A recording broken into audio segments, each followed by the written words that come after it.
compromise there. We'll talk about the biggest thing. And the biggest thing I would say is, this will be no surprise, as is transactions. Maryland REALTORs. We thank you so much for being here. Here his contact information, with you being able to reach out whenever you have questions. And I believe it's Monday. Tell me the hours. Monday, Wednesday, Friday, 10 to 12 and 2 to 4. No. Got it, Brenda. Okay. Okay, good. And if it's not one of those windows of time, you can certainly submit a written question, and we do our best to get back to you within 48 hours or so.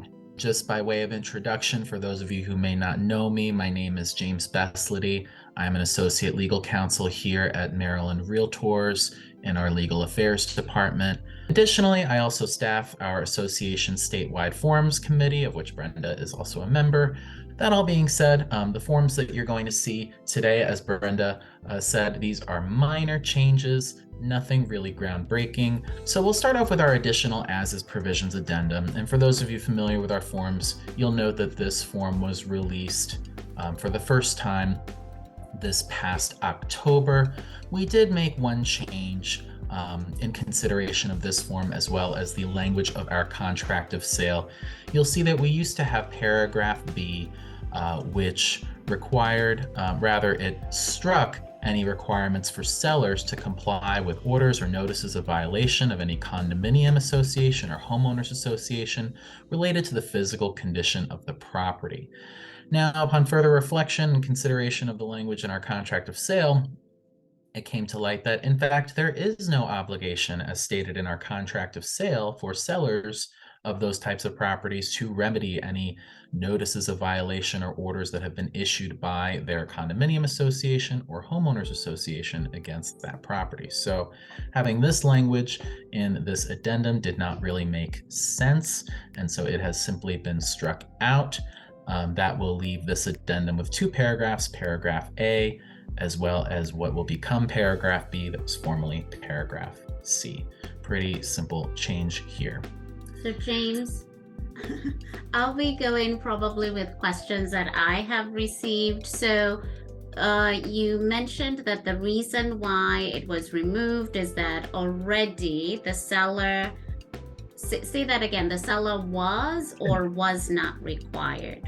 So the way that this form is structured, and you can see here, deletion of property condition requirements. By initialing below, the parties agree to delete the following contract of sale provisions.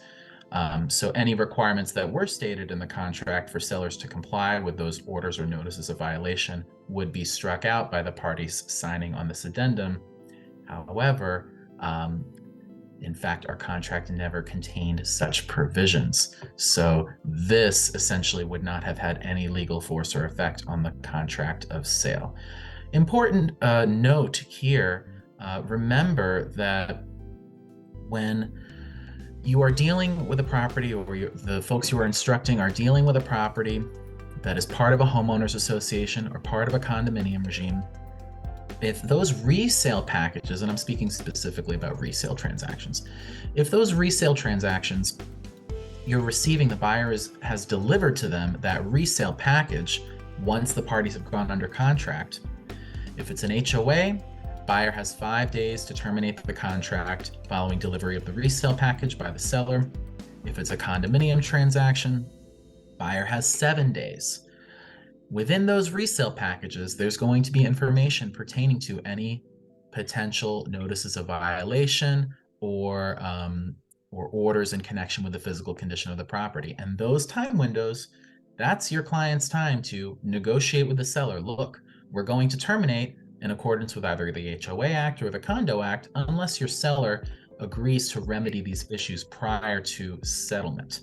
So that is your window of time to discover and remedy those issues. Now, of course, remember, for HOAs in particular, if your buyer receives a copy of that resale package more than 5 days before they ultimately go under contract, once they go under contract, they've already had the information. They've had the opportunity to review it. There's not going to be a termination period during the pendency of the transaction. Otherwise, remember that HOA sellers have 20 days from the date of contract acceptance to provide that resale package to buyers. If it's a condominium transaction, that resale package has to be provided to buyers no later than 15 days prior to the settlement date.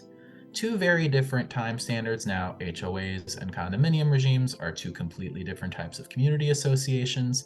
There's probably going to be a lot more to review in connection with a condominium than with an HOA. Condominiums are typically responsible for a lot more infrastructure, if you will, than HOAs. But just something to be mindful of. If there's a client or an individual who you're instructing who does a lot of these types of transactions or who has never done an HOA or condo transaction, that's something to be mindful of.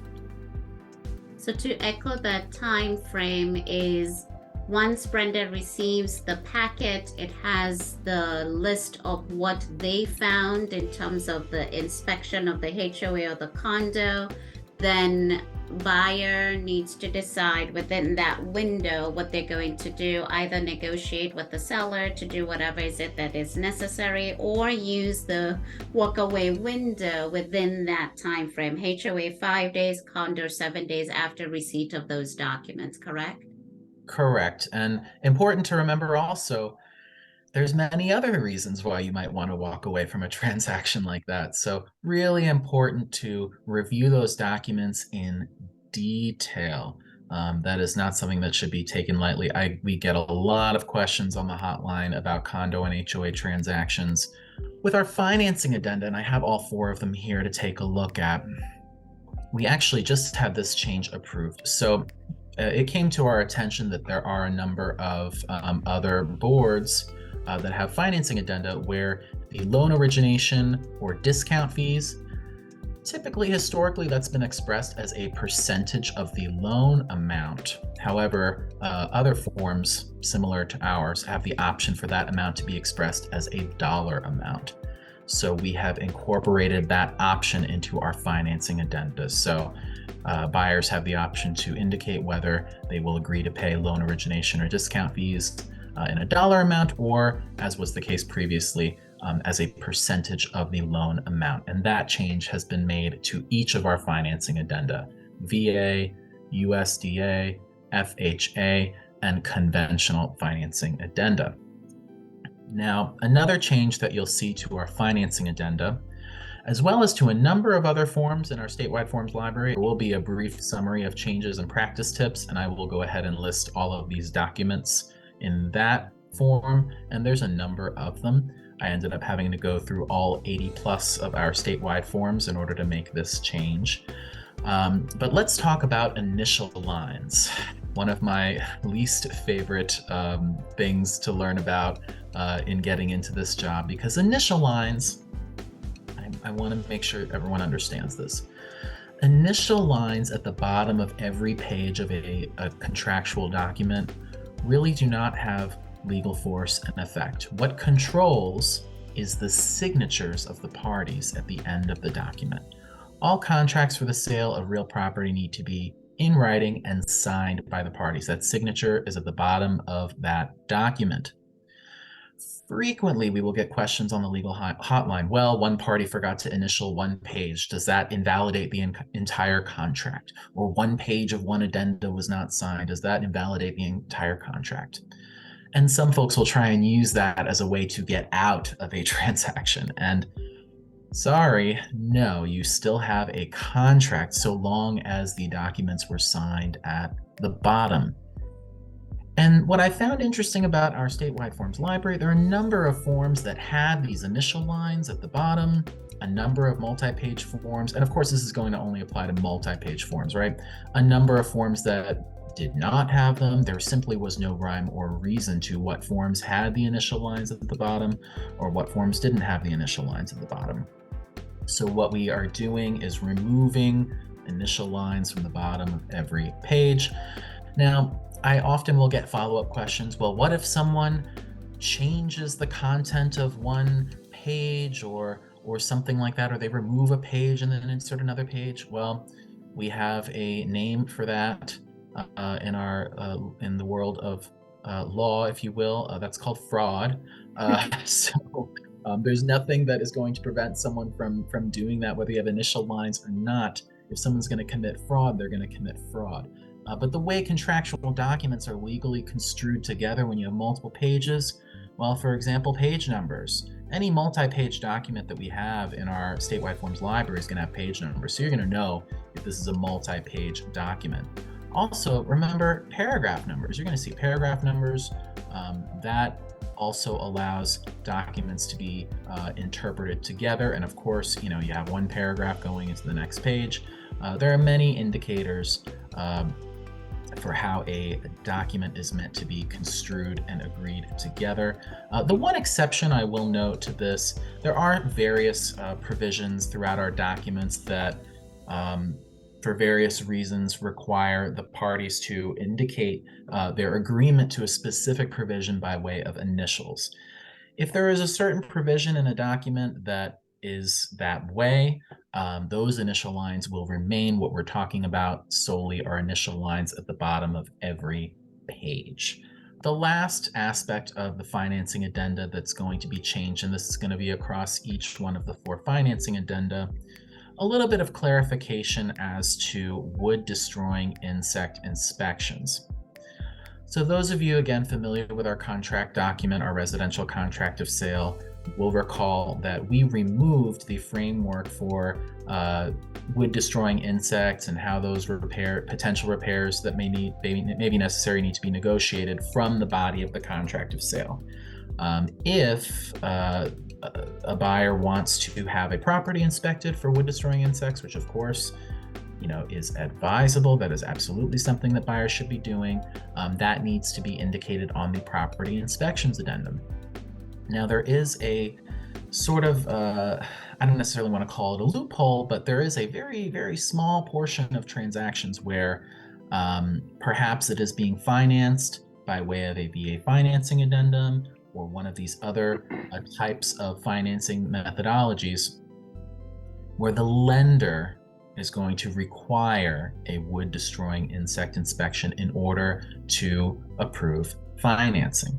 So we added this language in order to clarify that very small sliver of situations like that. So should lender require a wood-destroying insect inspection as a condition of financing, the parties agree that buyer may conduct such inspection at buyer's expense. Lender-required repairs in connection with a lender-required wood-destroying insect inspection shall be performed in accordance with the lender-required repairs paragraph of this addendum. So if there are any lender-required repairs that arise in the course of a wood-destroying insect inspection, the seller's not going to be on the hook for those unless there was some agreement to that effect in the lender-required repairs paragraph of these financing addenda.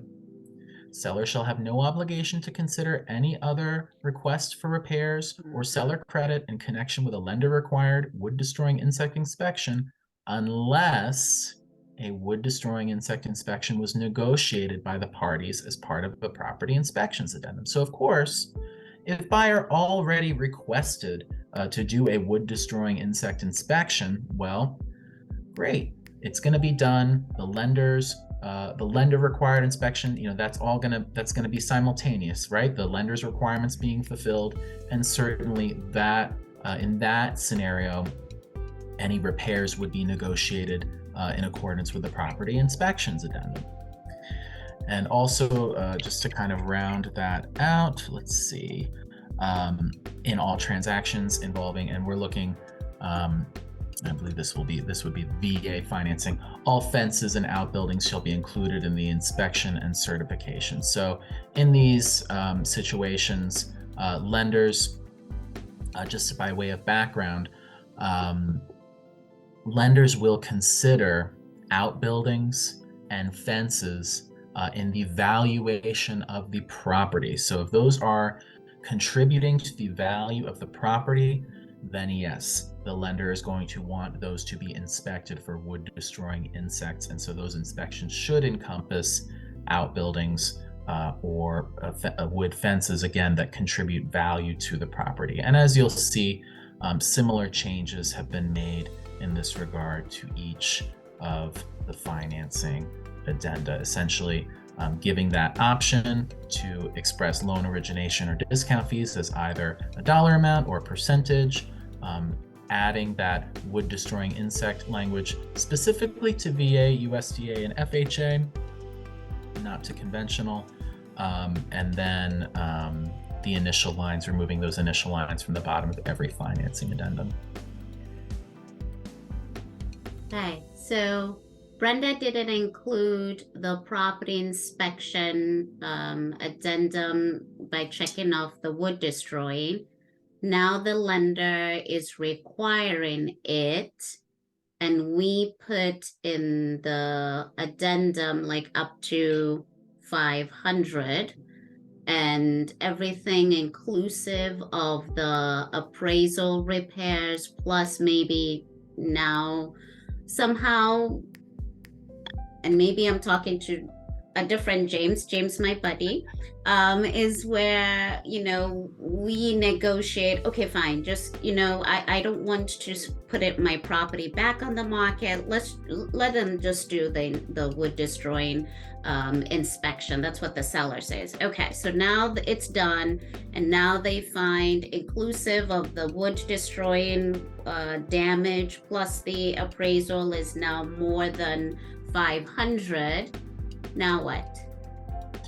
Well, buyer does not have a right to negotiate that seller cover any costs associated with repairing wood destroying insect inspections, or really anything above the $500. Now, let's take the USDA financing addendum as an example. Should the cost of required repairs exceed the repair amount, the options are all laid out. So what may happen? Certainly, seller, like you said, maybe seller just needs to get the property sold. Seller may elect to pay the total cost. Seller may terminate the contract. There's a few different options here. So important to review that with buyers, with sellers. Certainly, if they're going to agree to perform required repairs at a cost up to a certain amount. Typically in as-is transactions, you would see 0 put here. Seller's not going to agree to do anything. And certainly, again, most properties, you're going to want to do that wood destroying insect inspection. And you're going to want to include that in the property inspections addendum so that the buyer has more latitude, if you will, to negotiate those repairs with the seller. But of course, and that's a great question, Brenda, because if the seller was not going to agree to the wood destroying insect inspection, guess what? That's a condition of financing. So the buyer's financing is going to be denied, and the transaction falls apart anyway. So we wanted to ensure that it was clear that if that were to be a lender requirement, and for whatever reason buyer had not negotiated that inspection as part of the property inspections addendum, buyer still had the right to do it, of course, at their expense. Another reminder in this regard, when it comes to VA transactions, prior to June of last year, it used to be that VA buyers were not permitted to pay for wood destroying insect inspections. That was a VA regulation. As of June 15th, 2022, that changed. The VA said essentially, yes, VA buyers may pay for wood destroying insect inspections as well as any costs associated with those repairs. So that was another change, relatively recent change as well. But I guess I've been in real estate so long and some of the old ways are so entrenched. I just want to make sure I'm clear on the new way for the wood destroying insect thing. So buyers, even VA buyers, pay for the inspection. Then sellers are under no obligation to do anything if termites are found or wood destroying insects are found, outside of it being a lender required repair, and the cost of it is included in the amount stated for lender required repairs. Is that correct? Correct, unless buyer has included wood destroying insect inspection as part of the property inspections addendum. That opens the gates to negotiating those repairs. And we'll actually be bringing up the property inspections addendum very shortly, and we can go ahead and touch on that as well. Is that, you good, Stephanie? Sorry, I was muted again. Sure. But everything that I said was correct. Yep, with the sort of tail end of my comments rounding out that Right. statement. With the property inspection addendum, but we're going to go over that. Correct. Excellent. Thank you so much. Of course. So disclosure of inclusions, exclusions, leased items, and utilities. This form, those of you who, again, all very familiar with our forms, but you'll recall that this form was released in October of 2022, this past October. Let's kind of just backtrack historically just so that we're all on the same page. So we used to have a similar form that was an addendum to the brokerage agreement, to our exclusive right to sell residential brokerage agreement. And that allowed sellers to essentially disclose to their agents, to their listing agents, this sort of information, right? And then from that sheet, listing agents would input the data into the MLS. And then from the MLS, the buyer's agent would put it, for example, in the old paragraph 13 of our contract of sale that had all these check boxes. A lot of sort of joints, if you will, a lot of junctures where that information could be misstated, misrepresented, what have you. So what we wanted to do with this form is consolidate all of that information that a seller needs to disclose about their property, inclusions and exclusions, any leased items that may be present on the property, and utilities that serve the property into one form. And the concept here is that a seller fills this out as part of their listing package. Listing agents would upload this to Bright MLS, and buyers would have access to this so that they can see all this information prior to making an offer. This is, pretty important information for a prospective buyer to have in hand. So you'll see that we've added a couple of new fields in this form under utilities. It was raised by a member that there should be another option for sewage disposal. I would say the vast majority of properties in the state are going to be serviced by either public sewer or septic.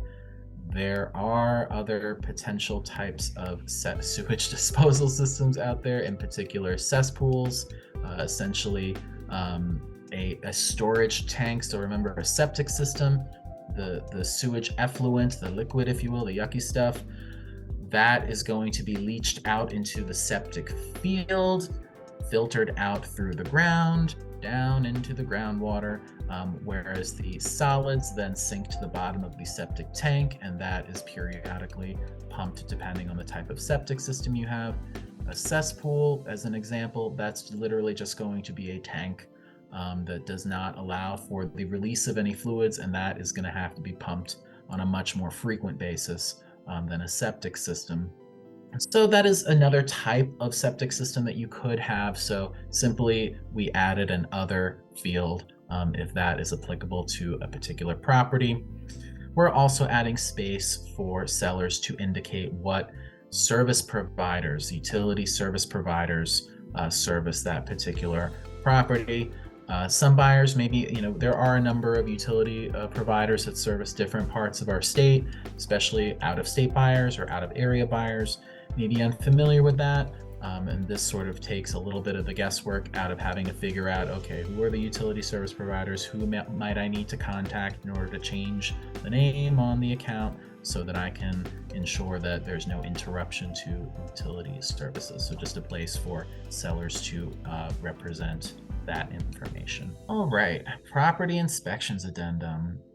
So again, the substance of this form is not changing. The procedure is not changing. We really just want to make it clear as to how property inspections are meant to be negotiated using this form. So really the first change, really just reconciling this. Most of our form, all of our forms really, calculate deadlines such as this from the date of contract acceptance. Didn't like to see the word of there, so we went ahead and adjusted that. So remember, when we're talking about a day is a full calendar day. If a contract is entered into on February 1st, you don't count February 1st because you don't have the full day. You start counting from February 2nd. So, excuse me. So we made that adjustment. This is what I was talking about earlier in terms of initials that may signify a specific agreement within a form. So it is required, and this was the case with our old property inspections addendum. We had one of those crosshairs instead of these. I think these initial lines are just a little bit nicer. But of course, there would need to be an agreement between buyer and seller as to every inspection that buyer has the right to conduct. And here you will see wood destroying insect inspection is now stated here. I'll go ahead and touch on, since I have you all, the additional inspections line. This one often I will get questions on the hotline from. There are a couple of different ways that this line is being used, and both are acceptable. One way would be if there is a type of inspection that is required at a property that is not listed on this form. For example, if a property has a pool, you may want to hire a company that can inspect that pool. You could insert pool inspection here, and the parties could agree to something like that. The other way that this line has been being used is if you state something to the effect of any additional inspections recommended by another inspector. That's okay, but bear in mind that any such inspections would have to be conducted by the deadline, right? So if you put 7 days, 14 days, 10 days, whatever number you put here, and your structural and mechanical inspection, let's use 10 days as an example. Structural and mechanical inspection is scheduled on day 9, and they recommend, oh, you should have such and such inspected. Well, you have 1 day to do that inspection. You don't get additional days to do additional inspections. So certainly a good idea, whatever inspections are being scheduled, schedule them as early within that time frame as possible, so that not only is there time, if additional inspections are negotiated in that way, for those additional inspections to take place, but you also want to make sure your buyer has time to think about what types of repairs, if any, what seller credits, if any, are we going to be requesting of seller based on all of these inspection reports that we have. In that regard, let's get down here to inspection process. Now you'll see that additions are in yellow and strikeouts are in red. So the way that we now structure our property inspections addendum, buyers have both the right to terminate and the right to negotiate. Very important though, we wanted to make sure that we clarify it is one or the other. Think you get to a fork in the road. Once you go down one fork, you cannot go into reverse and back up. Think about, I don't see this too much anymore, but sometimes you go into a parking garage, you drive over this little hump that has spikes in it, and if you were to back up, your tires would explode or whatever. You cannot back up. That I think is re-emphasized here. The right to terminate is stated in this subparagraph, so we're in paragraph 1B1 here. The right to terminate as stated in this subparagraph cannot be exercised once buyer elects to negotiate repairs and or seller credit as stated in paragraph 1B2. So once a buyer decides to send a property inspections notice to the seller with copies of their inspection reports and requests for repairs and or seller credit, even if that takes place before the deadline, let's say we have our 10-day period, right? Let's say I'm using Brenda to buy my house, and Brenda schedules all the inspections for me. So the inspections take place on day 2 and day 3. We do the inspections, we get the reports back on day 4, and I say to Brenda, okay, well, this house inspected really well. I want to ask them to do X, Y, and Z. So we send that property inspections notice to the seller on day 6. Essentially, the deadline now is not of any force or effect. I have elected to negotiate. I can't, in those next 4 days leading up to day 10, call Brenda and say, hey, you know what? I got cold feet. I changed my mind. We still have 4 days. I want to terminate. No. If I needed more time to think about it, I certainly could have waited until day 10 or day 9 or day 8 or however many days, because that's what we negotiated. It's not just the amount of time to do the inspections, but it's also time to think about what I want to do, which right I want to exercise, and if I want to negotiate, what repairs I want to request. So let's use that same example. Instead of exercising the right to terminate, I can make a single written request for repairs and/or seller credit based on my dissatisfaction with the results of the agreed upon inspections. So I've done my inspections, I have all of my reports in front of me, and I say to Brenda, okay, Brenda, I want them to repair this issue with the roof. I want them to patch that big gaping hole in the dining room or whatever, and I want them to repair the dishwasher door latch because it's broken and the dishwasher doesn't latch. So all of that's based on any different property inspection I did. We put all of that into the notice and send that notice. Now I can't request any additional repairs because I've done all my inspections in advance of the deadline, the single deadline, and I've made my single request. This is good for both buyer and seller. Why is this good for both buyer and seller? With the previous property inspections addendum, each different inspection had a different deadline. There was a different number of days you had to do each inspection. Some sellers, seem to like this, right? Because it made it seem as though the process was moving along, right? But ultimately, if you had different numbers of days for different inspections, the inspection process is not going to be over until the last inspection is done, which could take place on the last possible date. So you could, in theory, have had an inspection with structural mechanical within 5 days, but then the environmental inspection could take 21 days. So the inspection period is going to go beyond. It's not going to take 5 days. It could take as much as 21 days. And then what's the issue that the seller might face? They may piecemeal over the course of all this time have to make decisions about all of these requests that buyers are making at various points in time. So the seller might have to at one point make a decision about structural and mechanical. At one point may have to make a decision about the chimney. At one point have to make a decision about the environmental separately. What's the issue with that? Well, maybe sellers agreed to do a bunch of stuff with structural and mechanical, and now they're suddenly being sent all these different, when does it stop? They don't have the opportunity to consider everything that the buyer's requesting together, right? And make an informed decision based off of all the buyer's requests at the same time. Now they do. That is a very seller-friendly feature. And it's also friendly for the buyer in the sense that they can think, globally as well and think, all right, I really do want this house.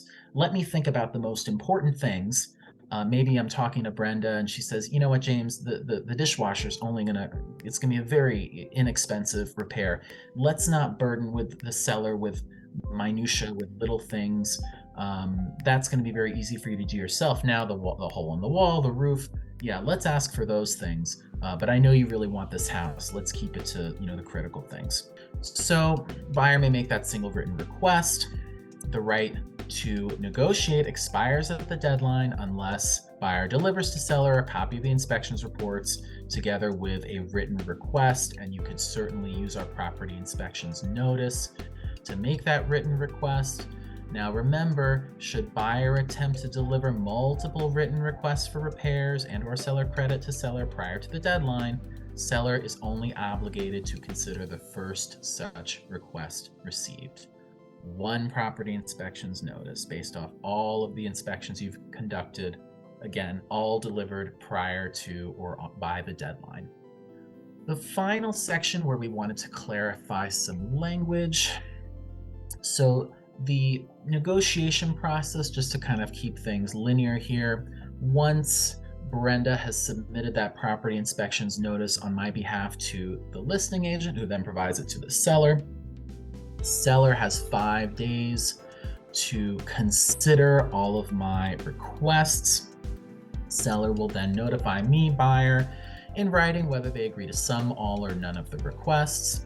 If seller agrees to all of the requests, or the seller credit if I've requested that, contract of sale remains in full force, and we go forward. We go to settlement, right? Seller's doing everything that I asked them to do.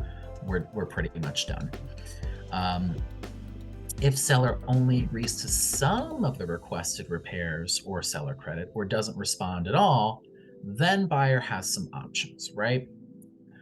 Buyer by written notice to seller given within 2 days of receipt of seller's notice, or from the date that such written notice was to have been provided by the seller. If they don't respond at all, buyer may elect to terminate the contract. So I can say, Brenda, they didn't respond to our repair request, or, they didn't agree to do the roof, and, that's going to be a really big repair, and I don't want to spend that money. So you know what, Brenda, let's terminate the contract and we'll move on to other properties. I can also waive the requested repairs that seller will not agree, in which case the contract of sale remains in full force in effect. So I can say, Brenda, even though they're not agreeing to do the roof, they did respond, they're not agreeing to do the roof, they're going to fix the wall. I really want this house. That's fine. Let's just move forward. Or I can say to Brenda, let's continue negotiations by delivering a counteroffer. They're not going to do the roof. Well, maybe they will at least contribute $1,000 towards as a credit towards that repair if they're not going to repair the whole roof. So just making it clear that there are 3 options for a buyer once they receive that response from the seller, or of course if the seller doesn't respond at all. The last change to our residential contract of sale, as well as our unimproved land contract of sale, I have them both up here. I probably didn't need them both. We just wanted to lengthen the line to express the purchase price. We do express the purchase price at least in words, as well as in numerals, and we wanted to make sure there was enough room to do that in words, so we just extended this line, which then puts the numerals onto a second line. That should be plenty of space to express 99.9% of purchase prices in words, and that is about it for changes, mid-year changes, I'll call it, to our statewide forms. Like I said, nothing crazy, nothing too groundbreaking, just making sure that everything is as clear as it can be, not just, of course, to our members who are using these forms to effectuate their transactions, but of course to consumers as well. Thank you. I'll probably ask this question. So it's about 3 months into it. You've been getting calls or emails. What seems to be the top 2 that people still have questions on since October 1st? Well, great question, Brenda. I think the top 2, I'll go ahead and talk about the biggest issue. I'll compromise there. Let's talk about the biggest thing. And the biggest thing I would say is, this will be no surprise, as is transactions. So let's talk about that with our remaining time. Remember that a seller representing the transaction is to be as is. That's a seller's representation, right? What is an as is transaction? Generally speaking, when I poll our members about what that really means, is the seller is conveying the property in as is condition, by that the physical condition of the property. The seller's not in any position to make repairs or give credits in connection with the property condition. Fine. So we used to have our as-is addendum that essentially said that it allowed the buyer to conduct whatever inspections they wished and terminate the contract unilaterally within one time frame. So you have to do your inspection, you have to do at least one inspection, and then you could terminate your contract if for whatever reason the results of an inspection were unsatisfactory to you. You did not have to provide a copy of the inspection report if you were going to terminate. You merely had to essentially prove that you did at least one inspection, and that can easily be done without providing a copy of an inspection report. You could provide a receipt, provide a confirmation from the inspector that he was there. Anything like that would have sufficed. But the issue there was the as-is addendum didn't really guarantee an as-is transaction, because a buyer could use their ability to terminate as a bargaining chip. And there were many transactions that we would see where suddenly you go down to Bright, you see seller concession, oh, $5,000 seller concession. I thought this was an as-is transaction because the seller had their as-is addendum up in the documents. Well, suddenly what was meant to be as-is was not so as-is after all. So I think where the rubber has really hit the road with our property inspections addendum is whether or not the buyer has the ability to negotiate repairs. Because right now with the standard language of the form, the right to negotiate is stated here. And there has been some discussion, oh, well, should we have initial lines here and here so that the parties agree that the buyer will have either both rights or just one or the other. And what that would do is really bring us back in time, if you will, a little bit of a time machine, back to our old property inspections addendum, because in fact, we had that. We had paragraph 4B, and paragraph 4B essentially gave the buyer that unilateral right to terminate the contract based on the results of any of the inspections that were done. And oftentimes, I never saw one where that was agreed to. You had both buyer and seller had to agree that buyer would have that right. And if that was not agreed to, essentially buyer was forced to negotiate repairs. And only if the seller refused to do something or do exactly what the buyer said they would do, said they wanted, only then would the buyer have the ability to terminate the contract. And as a parting gift, the seller would have copies of all those inspection reports and would then be on notice of perhaps defects or otherwise facts about the property that they perhaps were not expecting to know. And then we're out of transaction because the buyer had walked away. So if a buyer, or rather if a seller is not interested in a buyer having the right to negotiate repairs, what could they do? They could strike out all of these. I don't love telling people that they could strike all this out, but they certainly could. The reality is that the parties to any contractual agreement are well within their right to agree to whatever terms they want, so long as those terms are not illegal, right? I cannot enter into a contract with Brenda for Brenda to kill my arch nemesis, right? Murder is illegal. I cannot enter into a contract where, for example, a right that is enshrined in statute or in regulation is waived. There are a number of rights. For example, the right of a buyer to review those HOA or condominium resale packages, that cannot be waived. The statutes expressly state that you cannot waive that right. So there is no way, even if it was stated in this agreement, I'm buying, Brenda's selling, Brenda says, well, you know what, I don't want James to be able to terminate the contract based on his review of the resale package. Let's put that in there. And I said, I agree. Doesn't matter. That is not a valid contractual term. Those would be the exceptions. They're illegal terms. But certainly, if they wanted to strike all of this out, they could. I think then you're just going to end up in a situation where, possibly, buyer does their inspections. Really their only right here is going to be to deliver that unilateral notice of termination. They're not going to have any right to negotiate repairs. And seller may be left with the question, well, what happened? What was the issue? But But that is entirely, or, in the alternative, right to terminate, you would just strike out there, and you'd, strike out, instead of exercising the right to terminate, right there, and then buyer may make a single written request. So that's one thing people can do. Do I advise that people do that? No, I do not advise that people do that. But again, I cannot control the universe. I can only tell you what we have, what's changing, and what could potentially be done.